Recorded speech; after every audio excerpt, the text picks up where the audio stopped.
Good morning, everyone, and welcome to the virtual breakfast sessions. My name is Larry Sash, and I'll be your host today. And today we're here to speak about health and wellness in the workplace. But before we get into that subject, what I'd like to do is go around the room, and I'd like to have my very powerful panel introduce themselves. Why don't we start with you, Jonathan? Hi, everyone. Good morning. Thanks for coming. My name is Dr. Jonathan Donath. I'm the head of physical medicine at a startup called Fountain Life, co-founded by Tony Robbins and Dr. Peter Diamandis, where I specialize in non-surgical spinal decompression therapy. And glad to be here. Thank you. Mark. Good morning, everybody. I'm Mark Shine, National Co-Chair of the Cyber Center of Excellence at Marsh McLennan Agency. Look forward to speaking with you all about safety, both from a physical as well as a digital aspect. Thank you. Rosalind. Good morning. My name is Rosalind Stone. I'm the CEO and founder of Zero Hour Health. We've been in business for 30 years and provide medical support and consulting to businesses, many of whom are in the restaurant and hospitality industry. Thank you. Bob. Hello, everybody. This is Bob Doland. I'm a principal at Jacobs Doland Beer, located in New York, and our firm specializes in food service facility design. So we'll be looking at things from a design and environment standpoint. Thank you. And Rich. Rich Hartman with the Marsh McLennan Agency here in the Northeast. I've been in the business a short 45 years. I concentrate on food, beverage, hospitality. About 75% of my clients are in those industries. And my goal for my clients is to maximize their benefits and minimize their risk. Thank you. Thank you. Mike. I'm Mike Council, Voice of Reason Consulting. I do business consulting for small and medium-sized businesses. Okay, Fred. Good morning. I'm Fred Clashman. I'm the editor and publisher of Total Food Service. Thanks. So, health and wellness in the workplace. I just was talking about a group, a restaurant that both Fred and I know, where a few months ago, 3 of their managers went down during the right before the weekend with COVID. They all tested positive with COVID. Talk about stress to an already stressed environment at work. We all know that labor is expensive, and replacements, it is very hard to get a replacement for somebody to come in and pick up the slack. So how do we keep our people working, healthy, and happy? Why don't we start with Rosalind? Rosalind has a very interesting company that monitors the health and wellness of employees in restaurants. Thank you, Larry. Good morning, everyone. So it's really interesting that we're having this convo today, because I don't know if how many of you know this, but today is the 3rd anniversary of the first diagnoses of COVID-19, of SARS-CoV-19. November 15th, 2019 was when the first cases were appeared, when we started monitoring this across our client base, or started alerting our client base. Just a couple comments about having 3 managers go down at once. This isn't over, and we're seeing 25% higher rate of sick calls this week across our restaurant and food service hospitality base of employees than we saw a week ago. A week ago, we saw 9% higher than the week before. So we're in this triple-demic of whatever's happening now, which is that COVID numbers are rising again. Flu numbers are their highest in years and years. And many of you have heard about RSV. So back to your question, Larry, what can we be doing? We can be doing the things that many restaurants did well before COVID. Make sure nobody works sick. Make sure that we're absolutely top-notch on hand washing and sanitizing, and making sure that our managers understand the importance of letting even a single person work sick puts the whole organization at risk. Okay, thank you. John, you're working from the other side. You're working with people who have been injured. We've all been in situations where we're sitting having a nice quiet meal and you hear that loud crash in the kitchen. A manager thinks two things at the same time. Number one, they think, oh, we lost a whole tray of dishes. That's the best scenario. The worst scenario is two people crashed into each other as they were going through the door and one or both of them are hurt. John, what do you see coming out of restaurants with the restaurant people that come to your place? I think that the scenario you just brought up is probably less common. What's much more common is the repetitive motion injuries that I see. So like a chef that's, constantly cutting vegetables and like the same repetitive motion over and over, and it causes tendinitises and the, tennis elbow and that kind of thing, shoulder problems, back problems from, lifting 100-pound bags of sugar or flour, stuff like that. I think that's a much more common than what I'm seeing, more like the physical toll that it takes in the restaurant industry from, just the labor that's happening on that side, or the repetitive motion, or lifting trays inappropriately too far away from your body. Like just ergonomics is very important, to train staff to be, the same tray held, close to your body feels, effect on the body is much, the same 20-pound tray, if you hold it close to your body, is so much better for your body than if you hold it away from your body. Stuff like that is what I see more, people herniate discs in the workplace like that, less collisions happening. Okay, that a lot So, of, Larry, hold on one second. So Bob Dolan, I want to have you jump in right away and talk about, when we talk about lifting trays and things like that, give us sort of a 101 in terms of how you design, what the ergonomics should look like. Sure. So first thing I wanted to just bring up, because it popped into my head on the slips, is think about your flooring. Think about the grease that's always on the floor. Quarry tile is a traditional kitchen flooring, not the best. There's monolithic rubber floors and epoxy floors that have grit that are a lot safer, and they're easier to stand on. They're softer and a little more resilient, which helps. In terms of ergonomics, the work settings that we're designing for restaurants, different heights. 34 inches is ADA, but it's not a great working height if you're going to be cutting all day. 36, 40 inches. Adjustable work tables are also available where you can crank that to a comfortable position. We've all gotten used to sitting and standing at work. The same options are available in kitchens now. okay, go ahead, Rich. One of the things I want to talk about, you talked about 3 or 4 people, 3 out of 4 going down. You talk about someone having an injury. This industry has a very difficult time cross-training people. And if we can give them more and more programs so that their employees, their managers particularly, can be cross-trained, if someone goes down, you have someone who can fill that capacity. It's a limited extent, but at least it's someone who's got some experience in there by doing more cross-training of your employees. It's interesting. We have had 4 people speak now, and 3 of you have spoken about something that has to do with education. Rosalind spoke about make sure you wash your hands. John spoke about make sure you hold the tray. We all assume that when somebody comes in and they says, I've been a runner for the last 20 years or 10 years, they know how to do the job correctly. Never assume. Mark, can you add to any of this? Yeah, so, we're thinking about it from a couple different aspects. One, from a COVID standpoint, there has been coverage disputes right now currently going on in the courts, whether business interruption claims can be insurable. It's not necessarily looking very favorable for the insured as much as for the insurer, right? The insurance company. When we talk about, the different employees injured in the kitchen, perhaps running into one another, think about workers' comp. Workers' comp, all of these claims are going to go onto our workers' comp loss runs, and effectively, we're going to have to live with them for the next 5 years. So although this week may be chaotic or problematic because we have, 4 or 5 senior leaders out, and if we have some type of loss that happens to our employees, it's going to stick with us for 4 or 5 years. So Rich had mentioned earlier about the redundancies and the cross training. Perhaps that's something that you want to do prior to having these type of mass situations where, kind of the house is on fire, for lack of a better word. We want to train, right? And that's part of, from a risk management perspective, is have we planned for these different situations? Do we know how we're going to respond? And do we have the proper policies and procedures to make sure that we can follow these and we can point to the documents should, a loss occur? did we follow the right training procedures? Did we follow the right ways to carry the the plates out to the customers, things like that?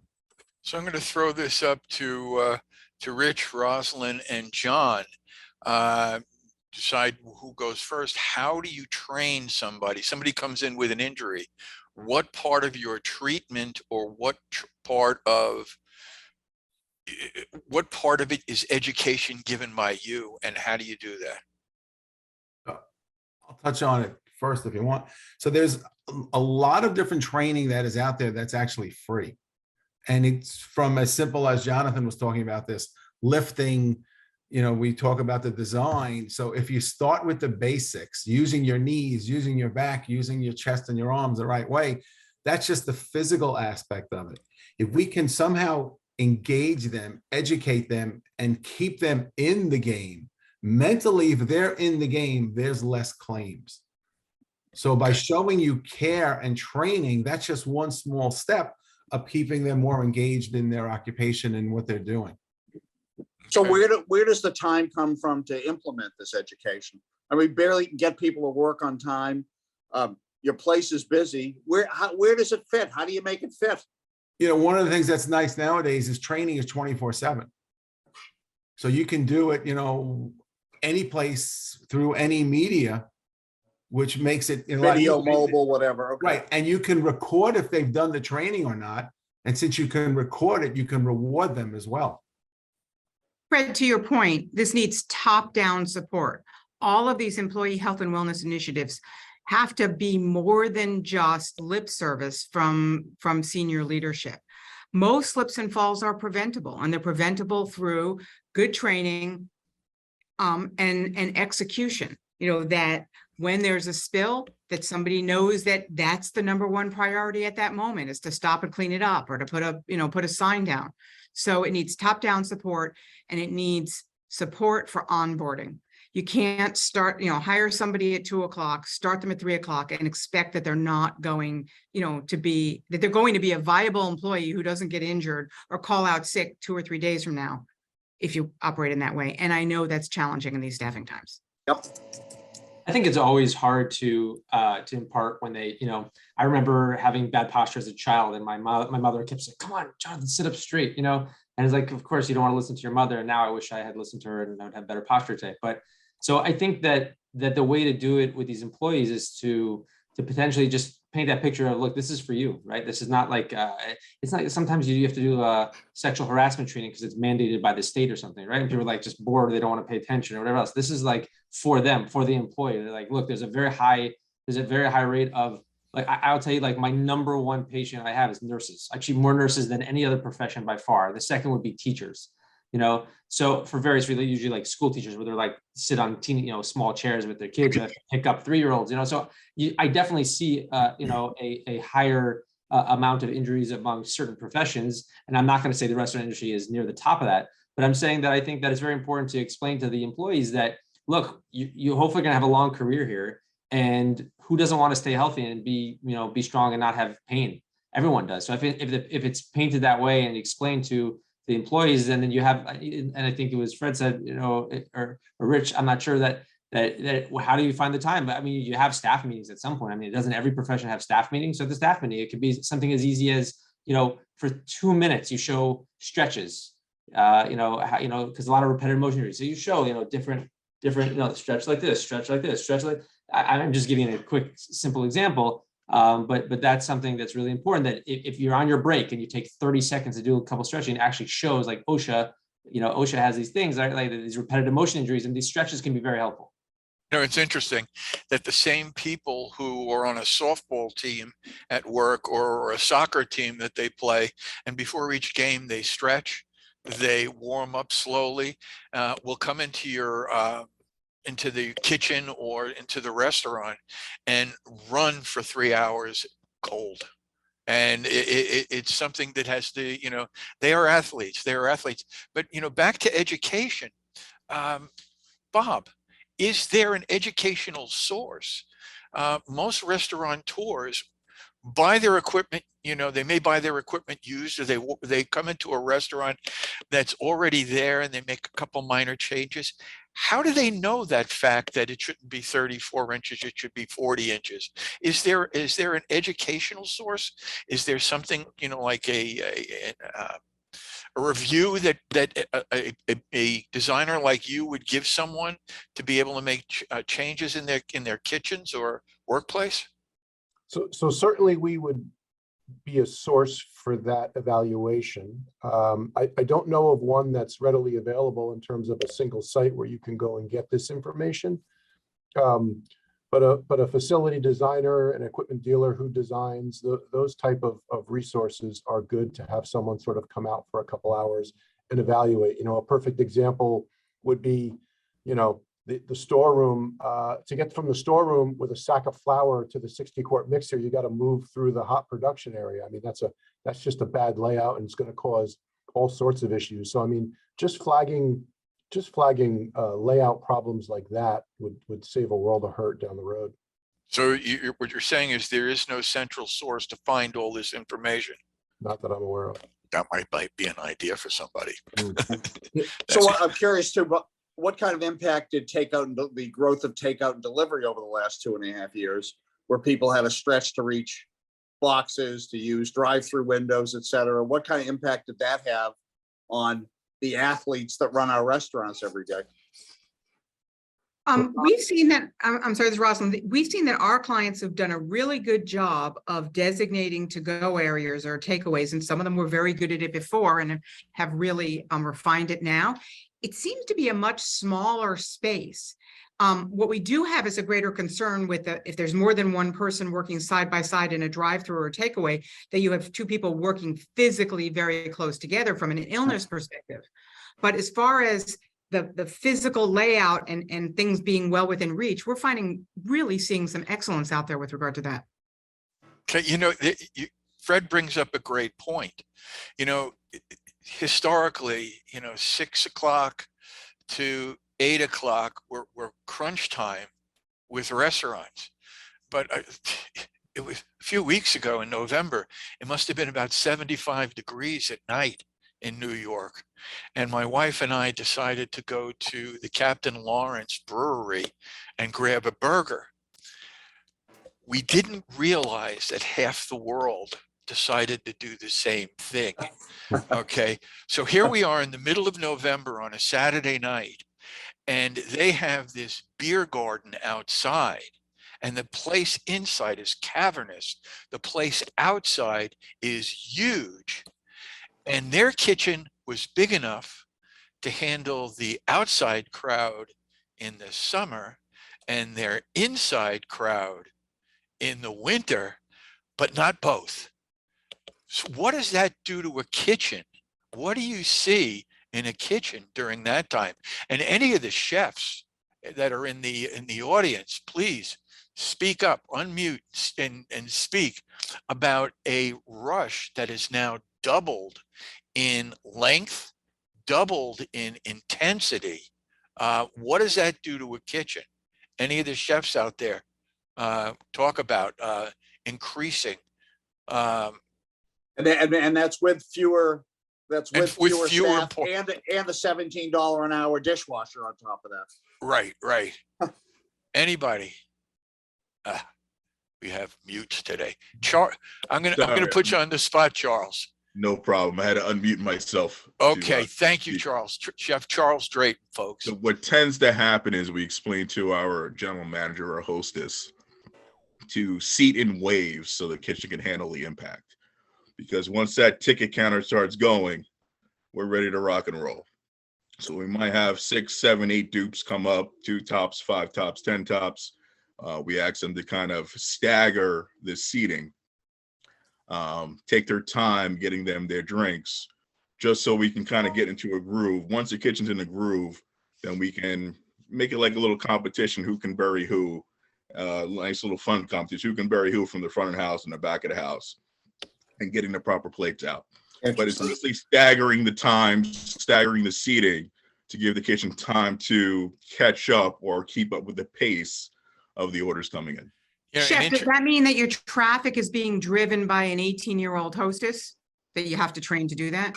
There at times, yes, 18-year-old hostess, generally, that's who wants that type of position of that pay. But we're also training her on how to stagger with the general manager as a backup to help assist her or him with the seating arrangements. So usually we have two people on that.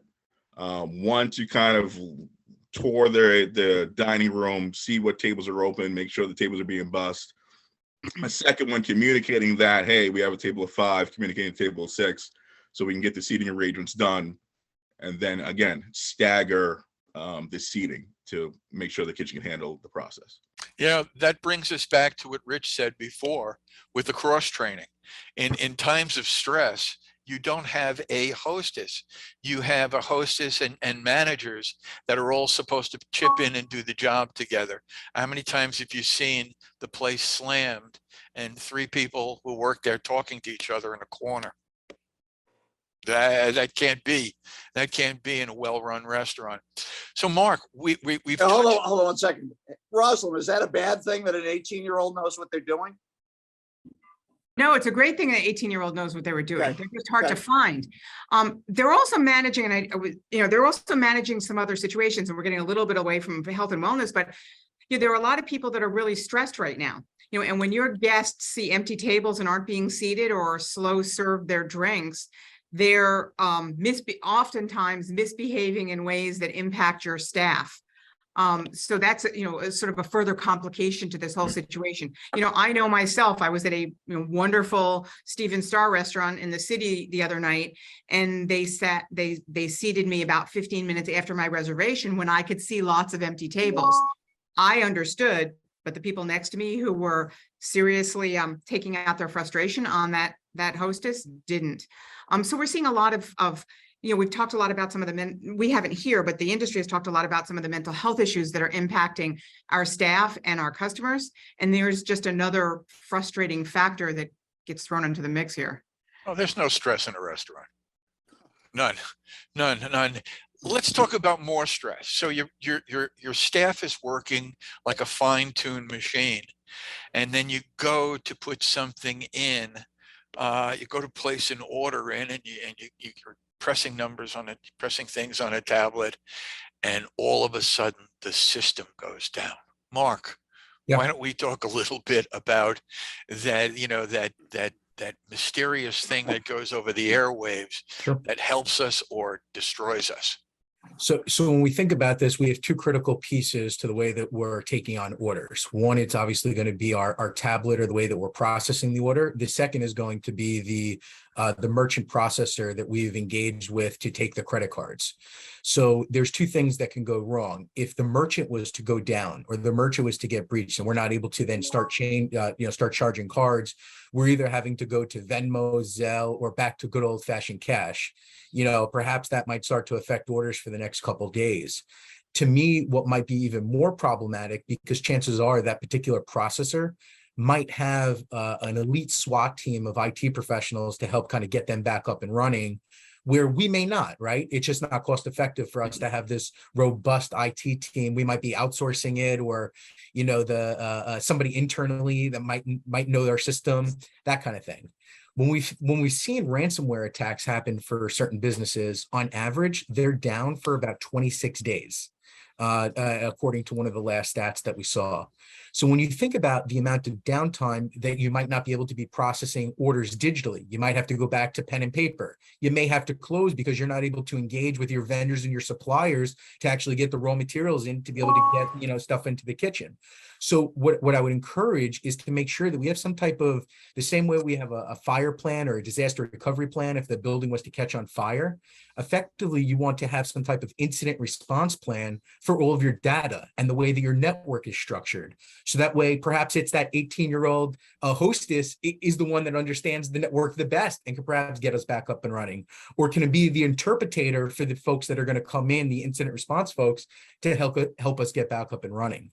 So I know that this is a little bit different of a fear than we would typically contemplate. But from a frequency and a severity standpoint, this can happen multiple times throughout the year. And if it does happen, it can be significantly damaging to our business. Hence the reason why carriers are concerned about cyber risk, again, from a frequency and a severity standpoint. So how do we safeguard against something like that? So it's a great question, right? There is no silver bullet, and anybody that tells you that there is, I don't think that they necessarily perhaps know the space that well. There are things that you can do.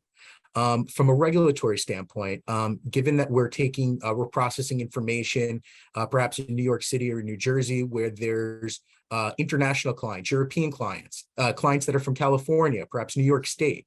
There's different states now and different regulatory bodies that have different privacy regulations. So working with counsel to understand, are you guys subject to that? Maybe you're excluded, maybe you're non-for-profit, serving food to homeless, right? There's different ways to be excluded from some of these regulatory concerns, but you need to be aware of the regulatory matters that you may be subject to from a privacy standpoint. The second thing that you can do is you can engage some of these, what we call incident response vendors. These are the IT guys or gals that will come in at time of data incident or perhaps a data breach and help you remediate and get your systems back up and running. Now what these folks are doing is they identified if they can engage a client and help them understand their network prior to an incident at time of loss, you're going to cut down the amount of downtime that you're not able to operate. So that roughly, 23 or 26 days might go down back to 14 days because you've already engaged with the IT provider that's very familiar with your network. And perhaps they've done some type of complementary vulnerability scan. What is a vulnerability scan, Larry? It's an external, it's basically like knocking on the windows and the doors of your network. You're not going into the network. You're not opening up the door and walking into the house. You're just kind of knocking on to see where the easy holes are. And then it'll give you a nice report to try and work on to start to fix and strengthen up the network. There's more detailed reports that you can do, but this is often a free report that you can get from either your cyber insurance carrier, or if you reach out to Larry, we'd be happy to put you in touch with somebody that would do it at no cost. Okay. So Rosalind, you just touched on mental health, and then Mark just put the big stress into the group here. So you go a little bit deeper into mental health in the workplace. Well, we keep seeing the headlines about there being a mental health crisis, and I'm not sure that it has fully sunk in across this industry, or that we really understand the depths of some of what we're experiencing in the industry. Earlier this year, we had an experience where an employee took one of our daily wellness checks. We've done over 30 million of them since the beginning of COVID, chatted with one of our nurses, passed the daily wellness check, was cleared to go to work. And then later in the day, chatted back with that same nurse and told her that he had taken an overdose in our client's, in the bathroom in our client's facility. We were able to get to that person, to find them and get them help. But that was sort of just the tip of the iceberg. The number of times that employees are telling us, I can't come to work today because I couldn't sleep last night. I'm just too tired. I can't come to work today because I'm too stressed. I can't come to work today because I'm vomiting because I'm so anxious. We have to figure out and put together a toolkit of resources for our employees and for our managers. 89% of employees say that their stress and anxiety are a factor in their decision to leave their job. 89%. That's a crazy number in an industry where we're already experiencing just wild turnover numbers that a few years ago we thought were out of control, and now we would love to have. We think that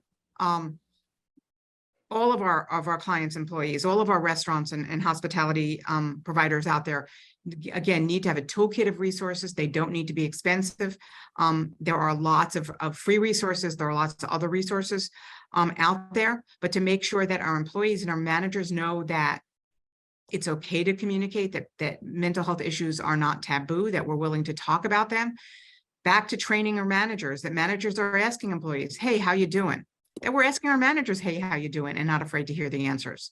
It's a big series, I realize I've laid out a lot in a very short time, but it's a big issue and a big problem across the industry and across business. Go ahead, Richard.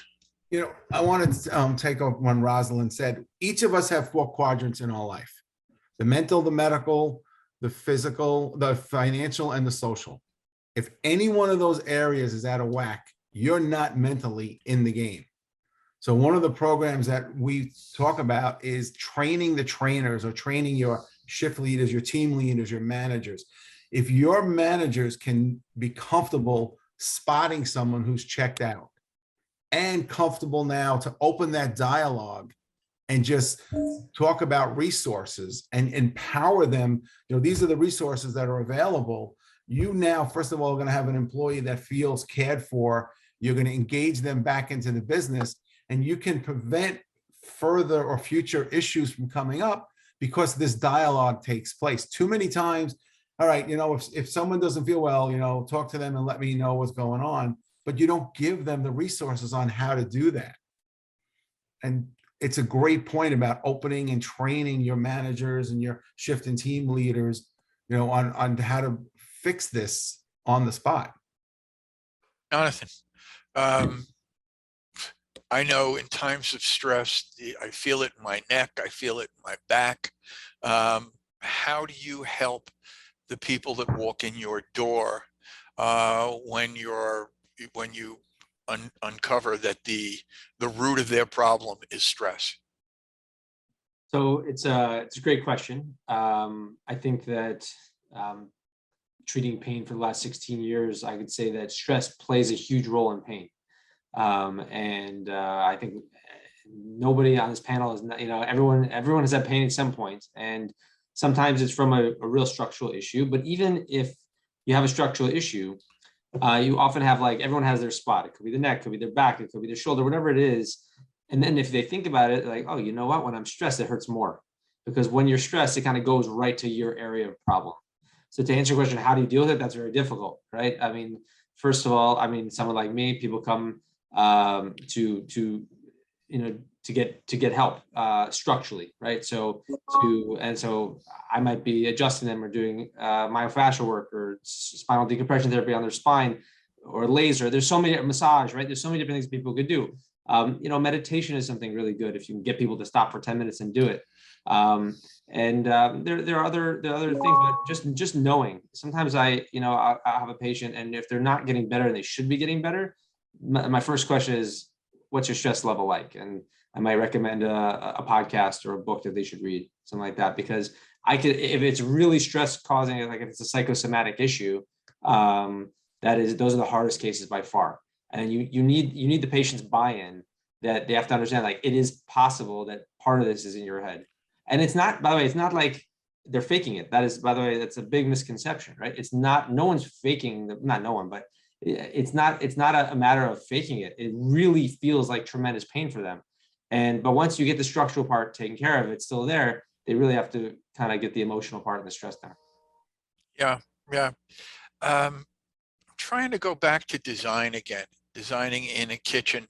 If stress, if that spot that you talk about, carrying the 60-pound bag of flour through the heat, how do we design around this so that you can alleviate some of the traffic stress points? What are some of the signs that people should look for, Bob, and how can they work around it? Well, from a design standpoint, obviously, if you've got a clean piece of paper, if you're looking at a new facility, we can put the pieces in the right order, right? That's not the case for the majority of facilities and restaurants, right? They inherit space. But I think just being aware, listen, every business owner pays very close attention, very careful attention to the front of house guest experience, right? They think about lighting, they think about seating, they think about ambiance. What's the smell? And I don't think historically they've thought much about the back of house and what that experience is.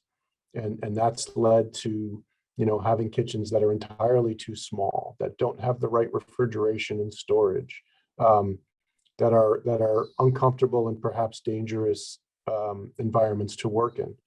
This leads to fast turnover. Thinking about that back of house environment as carefully as the front, leads to employee retention. Maybe you don't have to keep training that new person every 3 weeks. It's just terrible to have to start over again and over again and over again. And I think spending some time and thinking about that environment again with new eyes, I think will certainly help the situation a lot more now that business owners see the financial repercussions of not paying careful attention to the back of house. Yeah, it's so thinking of a restaurant as a whole, I guess, is the thing. Take care of your employees, because that's, it's like Jonathan will tell you, if you take care of your spine, a lot of things in your body will work a lot better. We've been talking about education. Everything goes back to education. Cherry, can you tell the group about that program, that free program that you were telling me on health and wellness? Yeah, thank you. So I'm Terry DeMowell with the Monday campaigns. And we're a nonprofit initiative, and our goal is just to get people to use Monday as a day to get on a healthier track. Hearing all of everyone talking about, what to do with mental and physical, health and stress.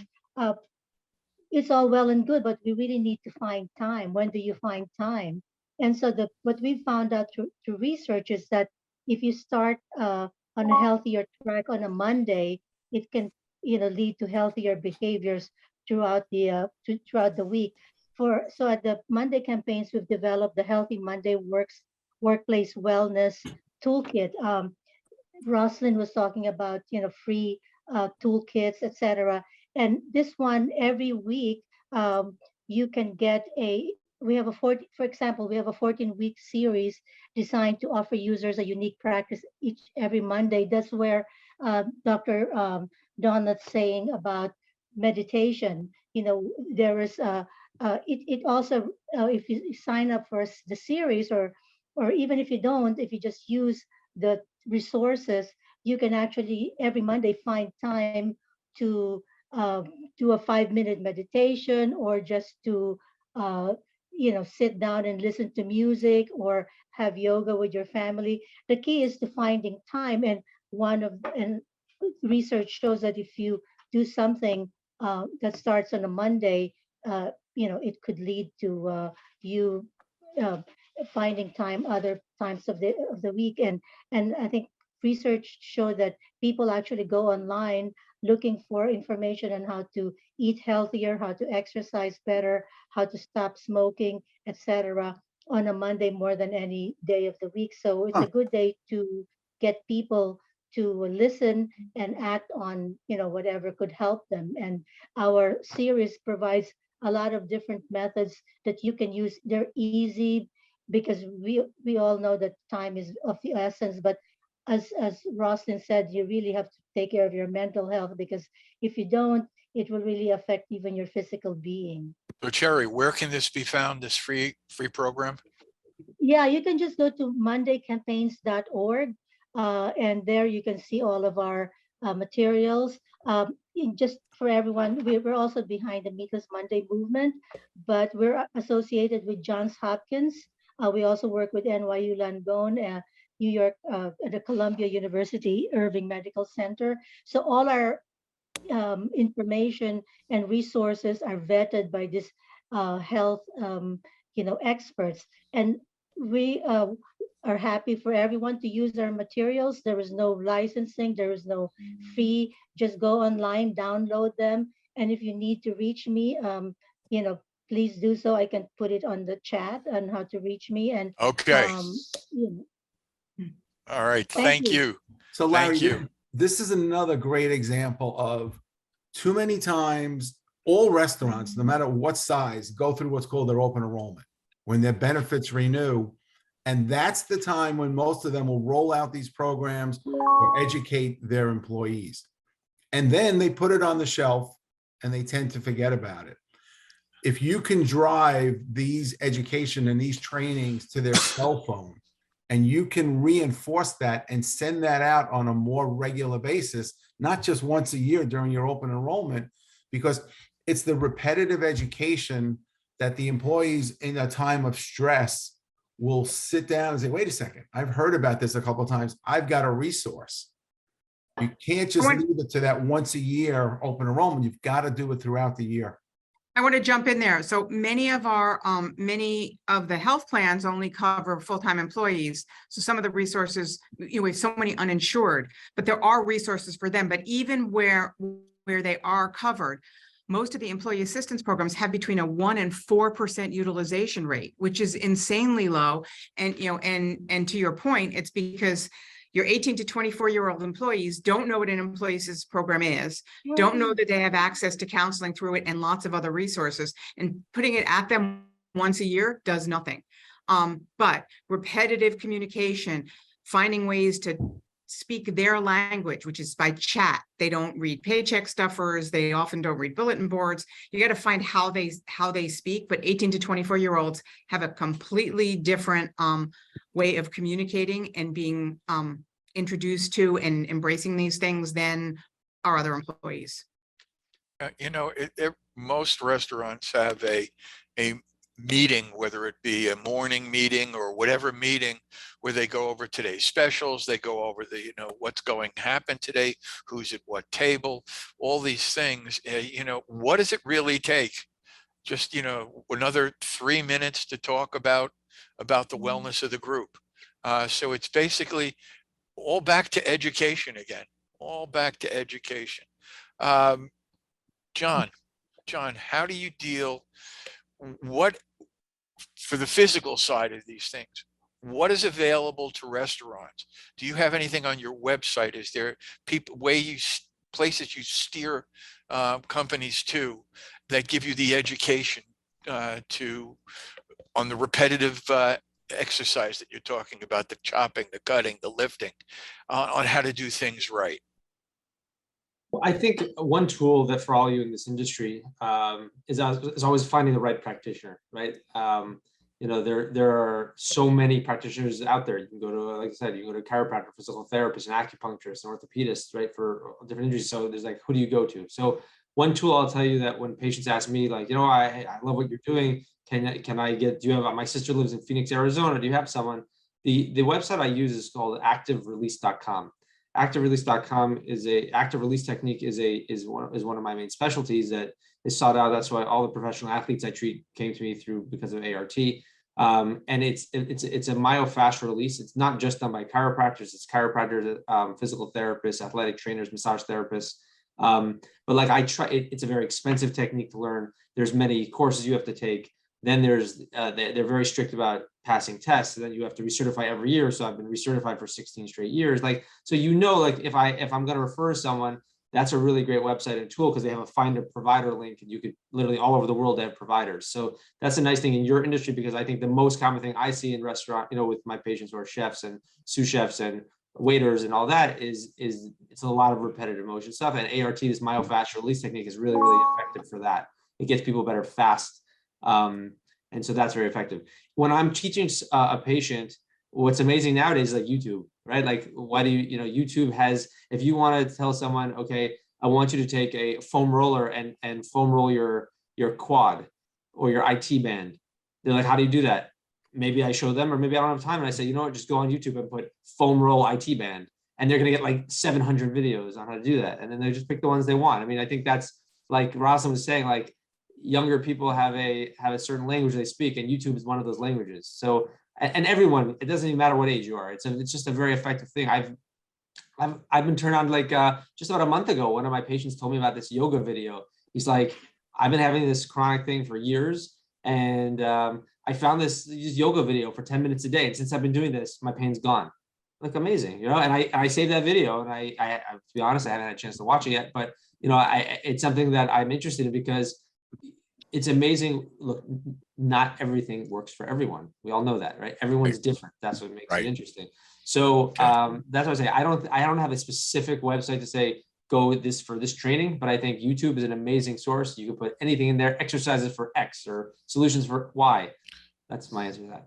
YouTube is our friend. Yeah. So Rosalind, what do you think about that? Well, I don't honestly think the average 18 to 24-year-old is going to go to a chiropractor because they can't afford it, and many of them are uninsured. I think we need to give them other resources. Your state restaurant associations, which many of of the people listening to this belong to, have resources. So do your insurers, who will extend the resources they have for your full-timers or your insured. They will share them for your others, especially their educational, or their training resources. But there are a lot of resources out there that are free and low cost. And again, I agree with you, alley rallies and making sure that every time we have more than 3 employees together, we're talking about how to execute well, how to execute safely, and not being afraid to ask how they're doing. How are you doing? Whether it's physically or mentally, what can I do to help? And we may not be able to help. We can't conjure up additional staff. We can't conjure up more experienced staff, but we can be supportive. And we can, listening and recognizing and acknowledging that we're all in this together, whether it's about the physical stress, the mental stress, the physical challenges of deliveries coming during the day and having to unload them while you're, working on the, working the line, are all the realities of this industry. Thank you. Bob, what resources are available to restaurateurs on tweaks and designs that they can make adjustments to in their kitchens? Well, again, I'm not aware of a central repository for information that is related to good and proper layout, but I think there are lots of resources that are available to anyone by just reaching out to professionals in the industry. Like I said, you're maybe not the Cisco guy, but the fellow who's selling you your equipment, whether it's Samtel or Singer locally, those guys have design departments, and sometimes if you're a customer, you may get some gratis expert opinion. Certainly finding, I belong to an organization called FCSI, and that's the Professional Food Service Design Organization. So anyone, fcsi.org is the website. So you can pretty much locate anyone in your area to provide some consultation. A lot of times, most of my visits are free of charge. Happy to talk and share knowledge. It's only when we get into long-term relationships with customers that fees get engaged. So that's probably my first and best answer. Thank you. Rich, go ahead. Restaurants, food and beverage want to spend time in this. We spend as much time developing programs, mental and medical programs for your part-time employees as your full-time employees. We then spend more time educating them, engaging them, and empowering the employees to make some of their own decisions. There's a McKinsey study that was done. If you do that with your employees, you'll spend 10 to 20% less on your insurance, and you'll have 30% less accidents and absences. Repeat those numbers again, please. So there's a McKinsey study that found out if you educate, engage, and empower your employees, your insurance costs will go down 10 to 20%. And your accidents and absences will go down 30%. That's a great set of stats. Yes, Wow. yes, that's important. That's important. Thank you, Rich. Mark, on the digital end, where is someplace that the average restaurateur can look at and get some kind of idea what he's not doing right now that he should be doing? Sure. So, it kind of goes back to Rich's point earlier about how you can obtain information. I'd say there's really 3 ways now, whether it's digital or physical, right? So if we're talking about traditional workers' comp, best practices on, how to cut, right? Most insurance companies and or brokers have these kind of digital portals that somebody could log into at 3 o'clock in the morning if they can't fall asleep and, they need some type of additional training that they're looking to set up for the next upcoming, quarter. Insurance carriers are also willing to provide loss control services depending on the size of the risk and the nature of your insurance company and the relationship you have with them. Thirdly, depending on the size of your own business, your insurance broker might have internal loss control staff that they can deploy to help with these kind of training modules. Again, depending on the size of your organization, the size of your broker, things might be subject to them not necessarily having all of the resources and so on and so forth. To answer your question, Larry, from a digital perspective, there's a great organization called Net Diligence that has a portal that provides a lot of training, modules, templates, policies, and procedures around digital assets, privacy, and network security specifically. So I'd highly encourage the group to take a look at net diligence, and should you need to get some type of username or access password, we'd be happy to put you in touch with the folks over there. Thank you. Thank you. Fred, any comments on this? No, I think it's an absolutely fascinating topic. And I think the one thing that I keep thinking about is what can we do in the kitchen to build a comfortable environment for people to be able to be creative and at the same time execute. And that's the one thing that still sits there and I scratch my head over. Yeah. And I guess it kind of starts with, from a operator standpoint, am I in the real estate business or am I in the people business? And that's really what it comes down to. You know, I thought of something practical to leave you all with, something like, as Robin said, you know, maybe 18 to 24-year-olds can't always afford to go to a practitioner, and something that's so readily available in your kitchens, and that is ice. I can't tell you how much ice helps with pain and bringing down inflammation. People, you know, will much quicker to pop Advil or Aleve, when I would tell you 90% of the time, if they put an ice pack on their back or their neck or wherever it hurts, you know, 20 minutes later, they'll be like shocked how much better it is. So that's just something really, really simple when you have, you know, ice is so readily available. I like the blue jelly ice packs, I guess, you know, you might go for the frozen green beans or whatever else. But the way I tell my patients is that they should put the ice on the area that hurts 20 minutes. So they're always like, well, should do heat or ice? Well, you can never go wrong with ice. You could go wrong with heat. Okay. And ice in general is just much better for reducing inflammation. If you have pain, there's inflammation. If you have inflammation, there's often pain, at least the pain. So ice is just a good habit to be in, right? So you never want to put ice straight on your skin. You want to put a barrier, either like a clothing or a towel or a pillowcase or whatever, something like that, a thin barrier. And then you want 20 minutes of ice and then at least 40 minutes in between the next one. You don't want to ice more than 20 minutes because it's counterproductive. There's something called the Huntington reflex where the capillaries reopen and the blood rushes back. So then the body thinks it's heat. So 20 minutes on, 40 minutes off, 20 minutes on, 40 minutes off, something you'd be shocked. If you guys go to doctors, my fellow doctors are gonna be like, why did you tell them that? We're getting less business now.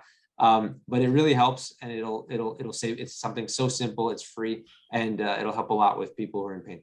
Thank you. So I guess, I don't know if John has ever seen one of our segments, but he just stole my thunder with last minute takeaways.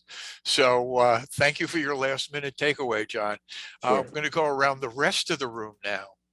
And if there's one fact that you'd like to leave with people, one idea that you want them to know about your business, what you do, and how what you do is important to people, why don't we start? So Bob, you're up. Sure.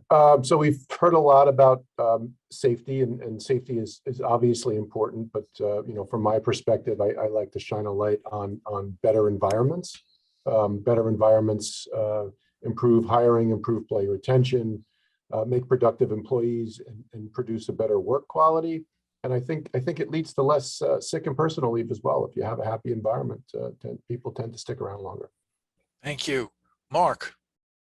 Yeah, you know, cyber is a very unpredictable risk from a frequency and severity standpoint, but there's a lot that we can do, right? And again, it has a lot to do with prior to having some type of incident. So engage some type of privacy counsel. Oftentimes you can get through your insurance carrier for an hour for no cost. You can do the same on the vulnerability scan, get it through your insurance carrier or broker at no cost.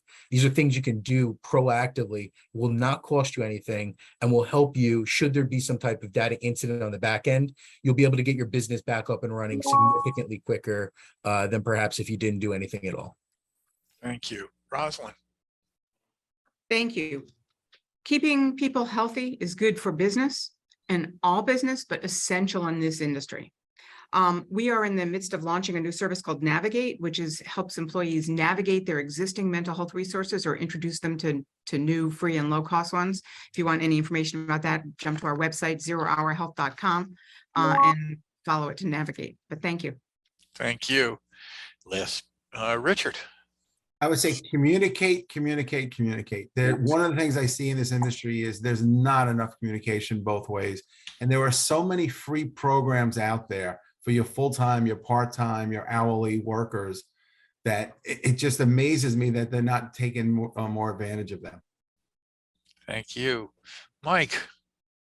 I've heard a lot of good things. I was thinking that repetitive education that takes advantage of all of the modalities that are available. So text, chat, videos, YouTube, all of that. Really repetitive education, I think, is critical to continue to have wellness in the workspace. At least that's what I heard from everybody here, and I thought it was very powerful. Fred. I think the environment is, again, the game has changed. Fewer people in the workforce, $17 an hour dishwasher.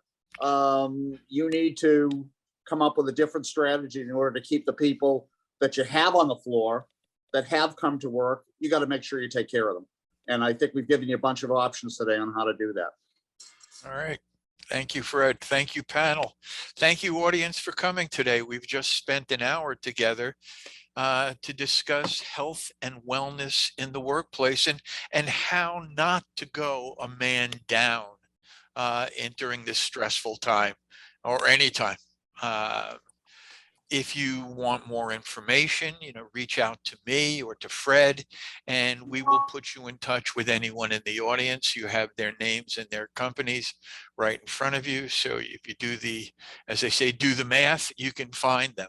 But if you need help, contact us. And hopefully you'll be back in 2 weeks when we start a new type of virtual breakfast session called Coffee With. And Coffee With will be a half-hour to 45-minute discussion with someone we've found very interesting over the last year. And for those of you who have been regulars at the breakfast session, you will recognize the name. It will be Peter Herrero of the New York Hospitality Group. And hopefully you'll be out here to root us on and help us with this. And hey, it was a great session. I learned a lot. And I only have 2 things more to say. Hey, everybody, stay positive, test negative. I'll see you in 2 weeks. Amen. Happy Thanksgiving all as well. Have Stay a good safe, one. sane, and sanitized. Thank Thank you. you so much, guys. Have a great day. Thanks, everybody. Bye now.